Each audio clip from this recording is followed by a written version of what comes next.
What is up, Dynasty Leaguers? Welcome back into another DLF YouTube channel video. Today is going to be a pretty fun video, I think, because I am stealing an idea from our own Tyler Karp. You guys know Tyler from the Ask DLF streams on every Tuesday night. He recently just wrote an article on DLF that was fast forwarding and predicting who the quarterback 1, RB1, wide receiver 1, and tight end 1 were in 2023. I'll post that link into the description down below, but I wanted to just, do the same kind of thing. So I let Tyler know that I was copying his idea and I was going to try to pick different players, but let's be honest, some of these positions, there's just really one obvious answer, right? Hey, just one thing I wanted to note, that while editing this, I wanted to make sure that you guys understood that this was predicting ADP. This wasn't predicting who the actual fantasy finishes were for that season. This is predicting who is going to be the QB1, RB1, wide receiver 1, and tight end 1 in 2023 in Dynasty ADP. So just wanted to make sure that you guys knew that and you weren't expecting some other type of projection here. This is just strictly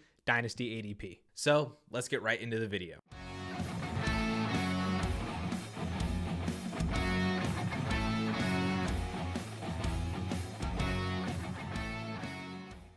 So we can start at the quarterback position, predicting who the QB1 would be in the summer of 2023. And I mean, let's be honest, it's probably going to be Patrick Mahomes, right? It's a pretty easy one.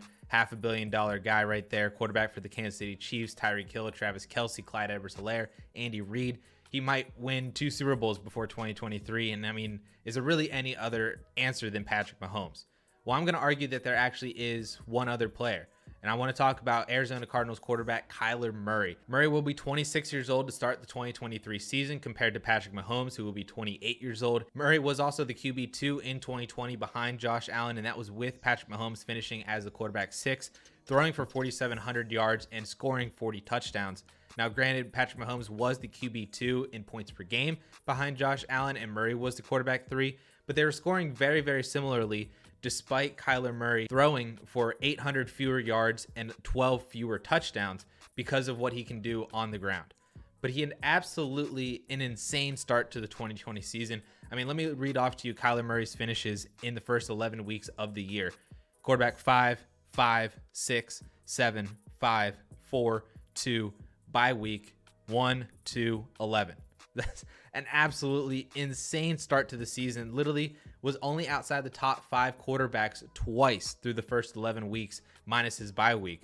The biggest difference, though, was that sprained AC joint that he suffered in week 11 against Seattle. And you can see that stat difference in his game logs as well, because before the injury, he averaged 264 passing yards and 2 passing touchdowns per game, while also averaging 9.2 rush attempts, 61 rushing yards, and 1 rushing touchdown. But after the injury, from week 12 on, he only averaged 221 yards and 1.2 passing touchdowns, with an additional 6.8 rush attempts, 33 rushing yards, and 0.2 rushing touchdowns per game. And he was still fine for fantasy over the last 6 games as well. He had 3 quarterback 2 weeks and 1 other top 5 week as well.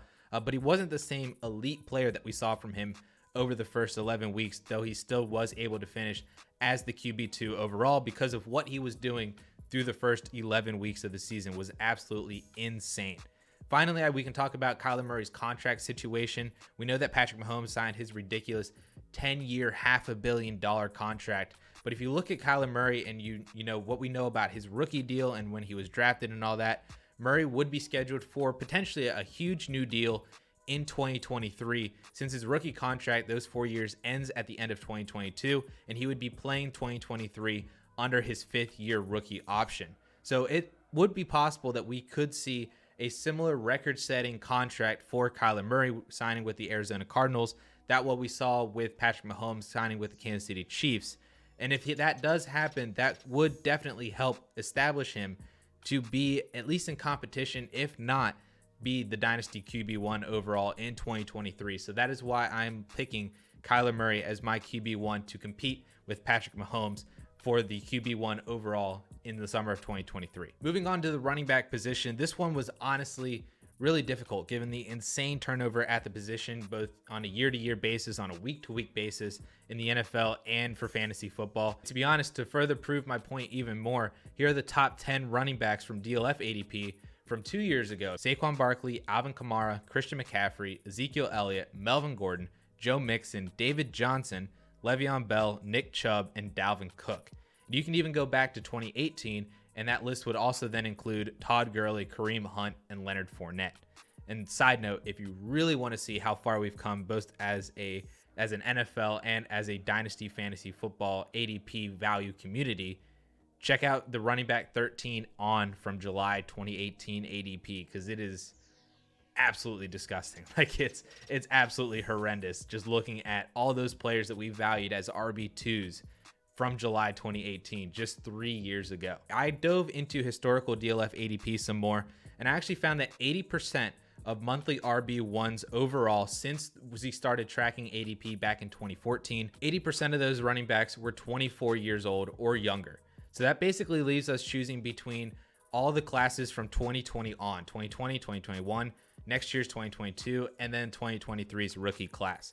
And I also don't believe that any player from 2022 or 2023 are necessarily going to have a hold on potentially having the RB1 overall. So really just for this exercise, I'm going to limit it down even more to just players from the 2020 and the 2021 running back class.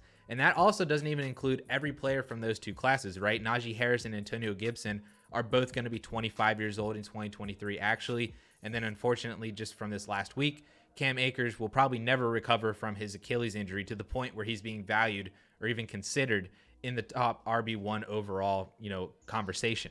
So those three players are also off that list. So it basically leaves us with Jonathan Taylor, Clyde Edwards-Helaire, J.K. Dobbins, DeAndre Swift, Travis Etienne, and Javonte Williams. And barring any other surprises, that is basically the list that we're going to be working with for 2023.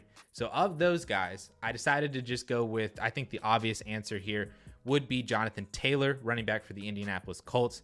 He is currently ranked the highest right now and was, for the most part, the post-draft consensus RB1 or the 50-50 RB1 with Clyde Edwards-Helaire. He's never really lost that value since the spring of last year. He had nearly 1,500 total yards in 2020, 12 total touchdowns. And if he continues to do that and potentially gets a new contract before the 2023 NFL season as well, I would expect him to be the RB1 overall. Like I said, barring any, injuries or other surprises of players coming up out of the blue, I would expect Jonathan Taylor to be the RB1 overall in the summer of 2023. Before we get into the wide receiver position though, I would like to say that if you guys have been enjoying this video or if you find this type of exercise and content to be fun, please smash that like button so that this video can go and be found by more people on YouTube as well. It would definitely help us out, and it's a very easy way to show your appreciation for this type of content. So thank you all so much for that like. Moving on to the wide receiver position. This one was also kind of hard for me just because wide receivers in general are harder to predict in my opinion, because there are so many players that you can make an argument for to be the wide receiver one overall. Just a month ago on this DLF YouTube channel, we posted a video arguing for 9 different players as to why they could all be the wide receiver ones overall in Dynasty right now. So if you fast forward, if we have potentially 9 players to talk about in 2023, that could get really, really difficult, and it's especially hard to do that now when you're predicting for 2 years down the road. But for this exercise, I just decided to go ahead and pick Justin Jefferson because I think that he could be on a similar path to what we saw from OBJ in his rookie year in 2014. Because from the beginning of 2015 to the end of 2018, Odell Beckham Jr. never left the top 5 overall in ADP. He was just consistently there all the time because he was producing. He had the age, he had the situation.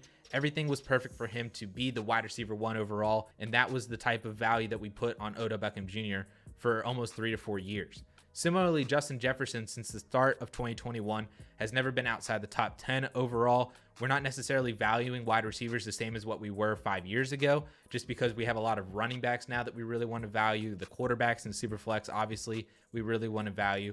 But Justin Jefferson has consistently been there in the top of the wide receiver list since the start of 2021 after his monstrous rookie year as well.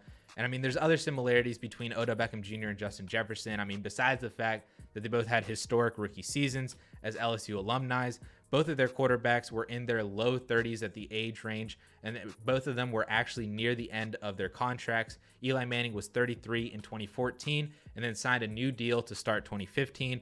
Kirk Cousins last year was 32 and will be a free agent at the end of the 2022 NFL season. So we have that to look forward to in 2022 or the end of this season in 2021. But if Jefferson continues producing anywhere close to what he did in his rookie season, he will eventually win the age competition over other wide receivers like Tyreek Hill, Devontae Adams, Calvin Ridley, Stephon Diggs, all these guys currently being valued inside the top 10. He would also still be 2 years younger than A.J. Brown, just because you remember A.J. Brown was a 2018 player. Justin Jefferson, obviously a 2020 player, 2 years younger than him. So really his biggest competition, again, to just kind of shorten this list, is DK Metcalf, CeeDee Lamb, and Jamar Chase. And I think you can make an argument for any of those three players, as well as what the argument I just made for Justin Jefferson, given all of their quarterbacks, their projected production, their age in 2 years, and their situations, right? I think you can make an argument for really any of these four types of players. But out of all those players, I do give the nod to Justin Jefferson. I think it's just his rookie year. You know, he's going to continue to produce, in my opinion. He'll just maintain that value and he'll win out the age situation. He'll be producing pretty similarly to a lot of other players. And I think he'll just kind of be the de facto wide receiver one that everybody wants to put their name on. And that's what's going to end up being the value case for him in the summer of 2023. So I picked Justin Jefferson there as my wide receiver one. Finally, then we have the tight end position. This is probably the easiest one to do out of all four positions. If you've been following anything with this channel and what we've been talking about, I've even made counter arguments to this player, but I'm in full, support of Kyle Pitts, the Atlanta Falcons tight end. I mean, he's coming into the NFL as potentially the best tight end prospect of all time. He is slotted to work primarily on the outside, more as a wide receiver than a traditional inline tight end. That role could be much more given to Hayden Hurst and allow Kyle Pitts to kind of replace Julio Jones in this Atlanta Falcons offense more as an outside wide receiver across from Calvin Ridley. And we're valuing Kyle Pitts as a tight end, even though I expect him to be more of a wide receiver like Jimmy Graham was with the New Orleans Saints, like Rob Gronkowski was, like Darren Waller and Travis Kelce are right now. That is kind of the career path that we are projecting for Kyle Pitts. The only real question is for the Falcons' future and for Kyle Pitts' future is what is that team like after Matt Ryan, right? But George Kittle, I think, is a really good example of a young tight end over the past few years, holding value through a lot of quarterback change because the San Francisco 49ers, I feel like there's been a carousel of like 5 quarterbacks since George Kittle joined that team. So he's definitely been able to show that a tight end can maintain value through different quarterback changes.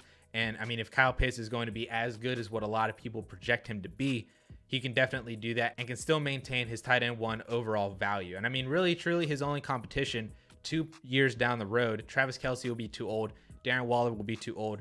George Kittle will be 29 years old. The really only competition to Kyle Pitts is guys like TJ Hawkinson, Noah Fant, maybe Mark Andrews, guys like that.